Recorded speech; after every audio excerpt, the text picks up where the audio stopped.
Oi gente, tudo bem? Meu nome é Lucas e você está acompanhando o primeiro vídeo do Expresso Leste. Se você não faz ideia do que eu tô falando, se você nunca ouviu falar do Expresso Leste, a gente vai deixar aqui na descrição do vídeo o link para você acessar o nosso site e conhecer as informações que a gente coloca ali. Tem muita coisa legal, vale a pena conferir, hein? Vai lá!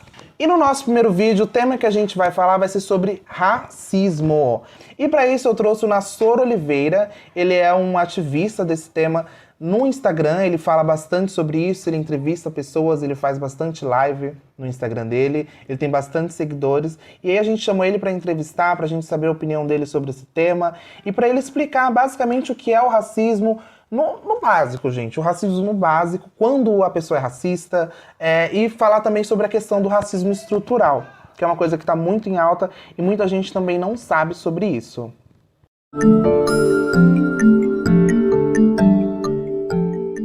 Fala pra gente um pouquinho sobre você, quem é você, do que você vive, como você se alimenta, quem é o Nassor? Eu sou cientista político, né?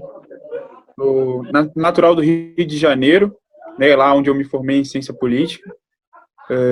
Desde então eu atuo no setor público, né?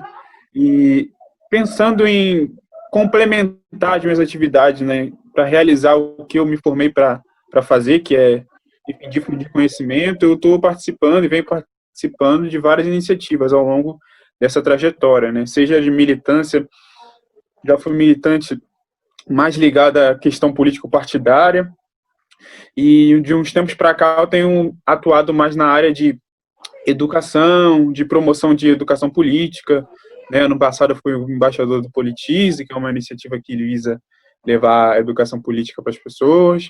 Me desliguei e atualmente estou atuando na Escola Comum, que é uma outra iniciativa que ela visa potencializar, né, lideranças em contexto de periferia em São Paulo. E, em geral, trabalho bastante nas redes sociais, levantando temas, escrevo para algumas revistas, né, onde, enfim, uma delas eu sou editor, né, e a outra eu sou colaborador, que é a Revista Subjetiva e a Revista Marginália, e tentando aí ocupar os espaços, levando o debate. Uma questão para mim que é muito importante, central, é da questão antirracista, né, e desse debate, dessa bandeira, e é algo que eu há bastante tempo venho demandando e elaborando. Nassor, e o nosso tema é basicamente racismo. Para você, na sua concepção, o que é o racismo em si? São ações discriminatórias, né, que têm como base o critério racial, né?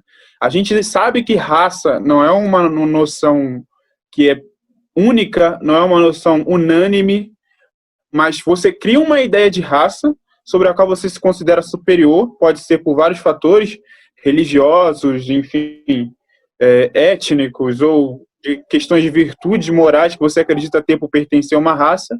Isso te coloca num patamar de superioridade ante a outra raça, né? E essa outra raça sofreria uma série de violências, ou direitos negados, ou se submeteria a condições inferiores de vida, né, como já aconteceu historicamente, né, como em fatos como a escravidão, ou então, enfim, fatos como aconteceram na Alemanha nazista, enfim, várias outras questões discriminatórias baseadas na etnia.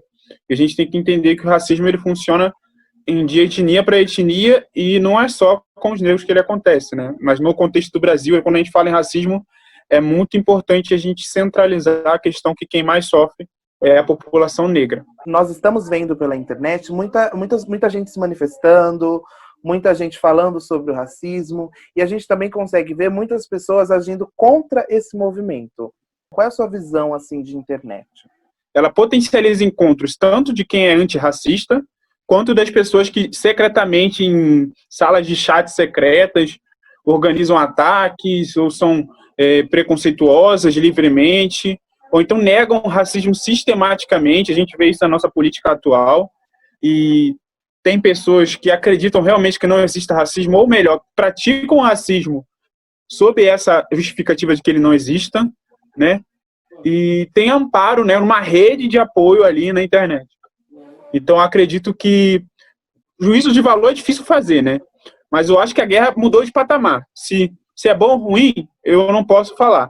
Mas, assim, eu acredito que a gente tem que usar essas ferramentas, né? O meu lado da luta é o lado da luta antirracista.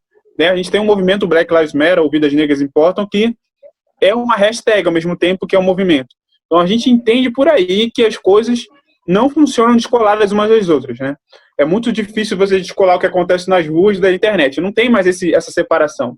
A gente vive on-life, como que dizem, né? A gente não vive mais online e offline, a gente vive on-life, né? Que é online na vida. E aí muita gente também não sabe o que é o racismo estrutural. Nassau, você consegue explicar pra gente basicamente o que é esse racismo estrutural que as pessoas tanto falam?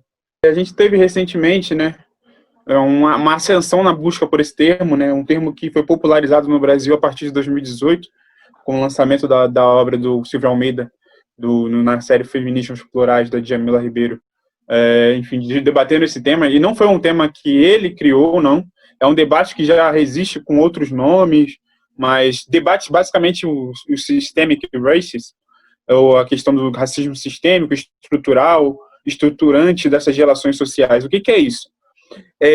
Entender o racismo para além da injúria racial, né?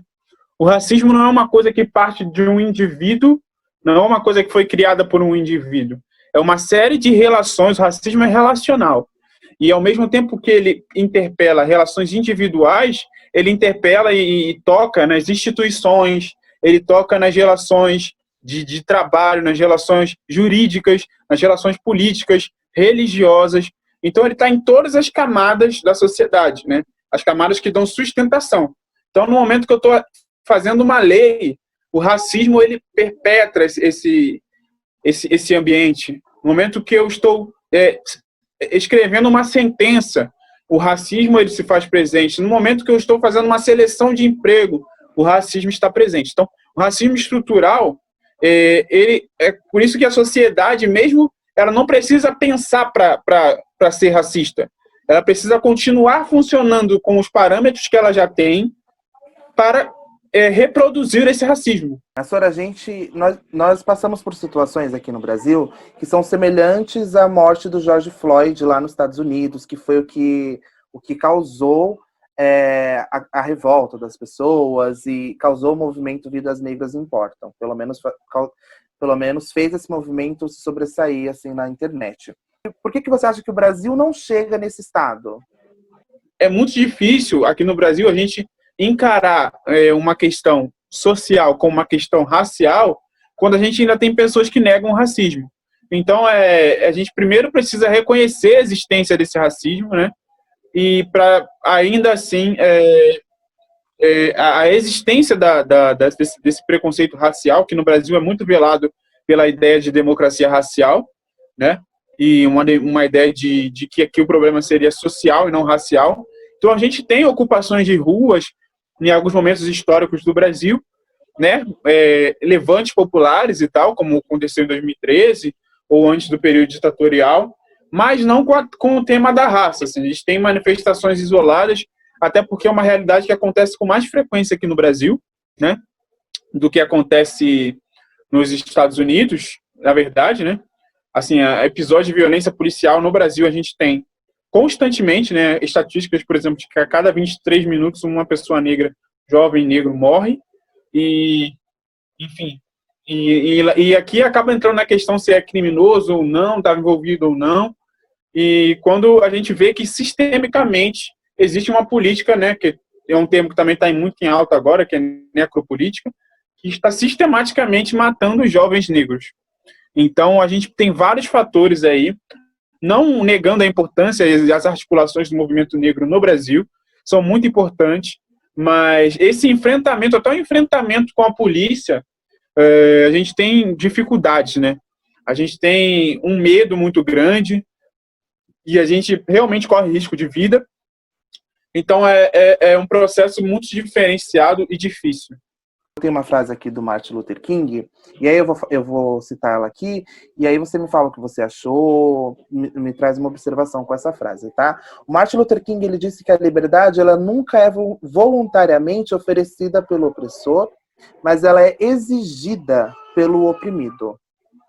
O que você acha dessa frase? Eu concordo plenamente que direitos não são concedidos, eles são conquistados, né? Então, nada que a gente tem até hoje, né, se a gente é livre hoje, ou se a gente tem mais direitos, né, sociais, a gente garantias sociais, não é fruto da benevolência de ninguém, né? É fruto da nossa luta, né? É fruto do nosso protagonismo. E, claro, a gente vai ter a colaboração, né, do sistema, dessa estrutura, né? Mas a gente só vai ter essa colaboração no momento que a gente agir no sentido de rompê-la, né? Porque o racismo, se ele é estrutural, né? Se a gente tem um problema nas estruturas de uma construção, a gente precisa derrubar tudo para fazer de novo, né? Ou então a gente precisa chegar lá no problema para resolvê-lo. Então, para a gente resolver o problema do racismo estrutural, a gente precisa entender as bases que fundaram a nossa sociedade para conquistar maiores direitos. Na semana que estourou, né, o movimento Black Lives Matter lá nos Estados Unidos, até teve uma tentativa de manifestação aqui no Brasil, né? Havia um movimento e na semana, acho que alguns dias antes, o Emicida, ele liberou um vídeo justificando porque ele não iria e ele pontuou alguns pontos. Eu queria saber a sua opinião sobre o que ele disse naquele vídeo, se você concorda, não, inteiramente ou não, alguns pedaços. Eu acho que o posicionamento do Emicida foi muito rico, no sentido, eu concordo com ele em muitos pontos, né? Eu também não fui às ruas, né? Não porque eu não estava de acordo com a luta, mas sim porque eu acreditava que o momento era um momento muito delicado de disputa de narrativas, né?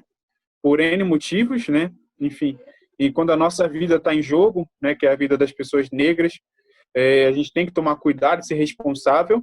Então, eu não fui às ruas nesse momento. E eu concordo com ele, eu acho que é muito interessante a gente ter vozes diferenciadas e vozes até mesmo discordando dentro desse movimento, até porque não existe uma única direção onde todo mundo tem que cegamente seguir. E acho que o posicionamento dele foi um divisor de águas para esse processo das manifestações, né? Porque as manifestações anteriormente eram legitimadas pelo presidente, e aí, a partir do momento que a esquerda organizada e o movimento negro também, na questão, começou a disputar também esses espaços, foi o momento que a gente começou a afrouxar mais intensamente o debate do isolamento, né? Então, porque quando a gente debate necropolítica, a gente está falando disso também. A gente está falando de pandemia, de uma pandemia que mata muito mais a população negra, que esconde mais dados da população negra. Então, quando o Emicida pontua isso, é muito interessante e é um marco, assim, para mim. E eu estou do lado dele nessa questão, né? E acredito que seja importante a gente ter divergências. A gente teve até no meio do rap mesmo muitas pessoas discordando e trouxe uma nova perspectiva para esse debate, né? Então, acho que é muito interessante também a gente entrar, ter a compreensão que não existe uma verdade única, né? Porque tão interessante quanto importante como seja a gente se manifestar nas ruas, né?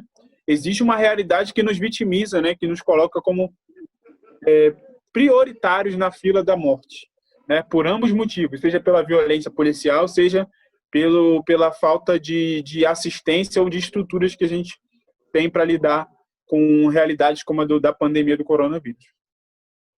Muito obrigado pela sua participação, tá?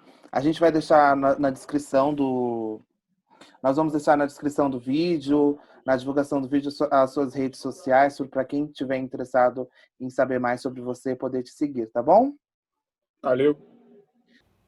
Gente, esse foi o nosso primeiro vídeo do Expresso Leste. Eu espero que vocês tenham gostado. Se inscreve aí no canal para acompanhar outras notícias. Se inscreve nas nossas redes sociais e curta esse vídeo, tá bom? Gente, muito obrigado pela atenção. E é isso, até a próxima.